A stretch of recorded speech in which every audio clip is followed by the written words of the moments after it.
ഇന്നത്തെ ഹെൽത്തി കിച്ചണിൽ നമ്മൾ വളരെ എളുപ്പത്തിൽ വളരെ ഹെൽത്തി ആയിട്ടുള്ള ഒരു ഡ്രിങ്ക് ഉണ്ടാക്കി. ഇപ്പോൾ നമ്മളിതിൽ യൂസ് ചെയ്തിരിക്കുന്നത് എപ്പോഴും സാധാരണ നമ്മൾ കഴിക്കുന്ന ബനാന, സാധാരണ റോബസ്റ്റ പഴം അല്ലെങ്കിൽ മൈസൂർ പഴം, ഏത് പഴം വേണമെങ്കിലും ഉപയോഗിക്കാം.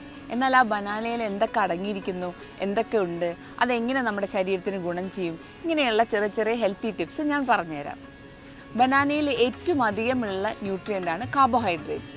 ഈ കാർബോഹൈഡ്രേറ്റ്സിൽ തന്നെ ഫ്രക്ടോസ് ആണ് ഏറ്റവും അധികം ഉള്ളത്. അതായത് നമ്മുടെ എല്ലാ പഴങ്ങളിലും ഫ്രക്ടോസ് ഉണ്ട്, പക്ഷേ ബനാനയിൽ സൂക്രോസും ഉണ്ട്, ഫ്രക്ടോസും ഉണ്ട്.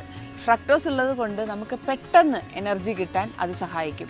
അതായത് ഇപ്പോൾ നമ്മൾ ഒരുപാട് സ്ട്രെനുവസ് ആയിട്ടുള്ള എന്തെങ്കിലും ഒരു ഫിസിക്കൽ എക്സസൈസ് ചെയ്യുക, അല്ലെങ്കിൽ കുട്ടികൾ വൈകുന്നേരം എല്ലാ ദിവസവും പുറത്തു പോയി കളിച്ച് വന്നു കഴിഞ്ഞാൽ അമ്മയെ വിശക്കുന്നു, എനിക്ക് ക്ഷീണമാവുന്നു, ഇങ്ങനെ പറഞ്ഞുകൊണ്ടേയിരിക്കും. അപ്പോൾ ആ സമയത്ത് അവർക്ക് കൊടുക്കാൻ പറ്റിയ നല്ലൊരു ഡ്രിങ്കാണ് ഇപ്പം ഞാൻ ഈ കാണിച്ചത്. പിന്നെ ബനാനയെ പറ്റി പറയുകയാണെങ്കിൽ അതിൽ ഇമ്മ്യൂണിറ്റി കൂട്ടുന്ന ഒരുപാട് ഘടകങ്ങളുണ്ട്. അതിലൊരുപാട് വൈറ്റമിൻസ് ഉണ്ട്, വൈറ്റമിൻ സി ഉണ്ട്, വൈറ്റമിൻ ബി ഉണ്ട്. പിന്നെ ഇതിൽ ഒരുപാട് മിനറൽസ് ഉണ്ട്, കോപ്പർ, മാംഗനീസ്, മെഗ്നീഷ്യം. ഇതൊക്കെ കുട്ടികളുടെ എല്ല് വളർച്ചയ്ക്ക് വളരെയധികം സഹായിക്കുന്ന ന്യൂട്രിയൻസ് ആണ്. പിന്നെ മുതിർന്നവർക്ക് വേണ്ടി പറയുകയാണെങ്കിൽ ഇതിൽ ഒരുപാട് ഹോർമോൺ ബാലൻസിങ് ഇഫക്റ്റ് ഉണ്ട്.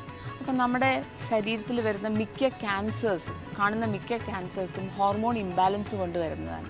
അപ്പോൾ ഈ ഹോർമോൺ ബാലൻസ് മെയിൻറ്റെയിൻ ചെയ്യാനും ബനാന വളരെയധികം സഹായിക്കും. പിന്നെയുള്ള പ്രധാനമായിട്ടുള്ളൊരു മൈക്രോ ന്യൂട്രിയൻ്റ് പൊട്ടാഷ്യമാണ്. ഈ മിനറൽ വളരെയധികം ഇമ്പോർട്ടൻ്റ് ആയിട്ട് നമ്മുടെ ശരീരത്തിൽ വേണ്ട ഒരു ന്യൂട്രിയൻ്റാണ്. നമ്മുടെ സെൽസിൻ്റെ ഉള്ളിലും അതുപോലെ തന്നെ ഫ്ലൂയിഡിലും, അതായത് നമ്മുടെ ബോഡി ഫ്ലൂയിഡിൽ ഏറ്റവും ഇമ്പോർട്ടൻ്റ് ആയിട്ടുള്ളൊരു ന്യൂട്രിയൻ്റാണ് പൊട്ടാഷ്യം. ഈ പൊട്ടാഷ്യം ഇല്ലെങ്കിൽ നമുക്ക് ഹൈപ്പർ ടെൻഷൻ വരാം, അതുപോലെ തന്നെ നമുക്ക് ടോട്ടൽ ഡിസ്ട്രെസ്, ഡിപ്രഷൻ, അങ്ങനെ ഒരുപാട് പ്രോബ്ലംസ് വരാം. അപ്പം മുതിർന്നവർക്കും കുട്ടികൾക്കും ഒരുപോലെ ഗുണം ചെയ്യുന്ന ഒരു ഫ്രൂട്ടാണ് ബനാന.